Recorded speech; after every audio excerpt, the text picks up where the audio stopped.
పంక్తి భేదం పెట్టి విందు నా బొంద ఓ సైడ్ హెడ్డింగ్ ఇన్ని గంటల ఇన్ని నిమిషాలకి నువ్వు అన్నార్తుడవై ఆకలితో చచ్చిపోతున్న వాళ్లే వస్తే ముష్టి వాళ్ళు తిన్నట్టుగా వెళ్లి ఇలా అడిగితే ఒకడు నీ చేతిలో చెప్పులు వేసుకుని పళ్ళెం పెడతాడు. ఆ పళ్ళెం పట్టుకుని నువ్వు ఇంకోటి దగ్గరికి వెడితే వాడు ఇలా సవ్యసాచిలా ఎడం చేత్తో అన్నం పెట్టి కుడి చేత్తో పప్పేస్తాడు. నువ్వు మళ్ళీ ఇంకో ఇంటికి ముష్టికి వెళ్ళినట్టు ఇంకో దగ్గరికి వెడితే వాడు అప్పడం ఒడియో వాడేస్తాడు.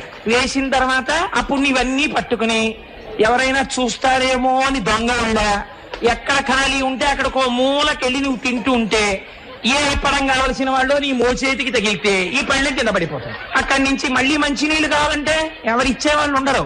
ఓ బల్ల మీద ఉంటాయి తెల్లటి గ్లాసులతో, అవి నువ్వు కొంచెం గట్టిగా పట్టుకుంటే పగిలిపోతాయి కదా, నొక్కుపోతాయి. అలాంటి గ్లాసులు ఎడం చేత్తో ఈ పళ్ళెం పట్టుకుని కుడి చేత్తో నీళ్లు తాగి ఇంకొంచెం నీళ్లుంటే ఎక్కడ పెట్టుకోవాలో తెలియదు, నెత్తి మీద పెట్టుకోవాలి, లేకపోతే జేబులో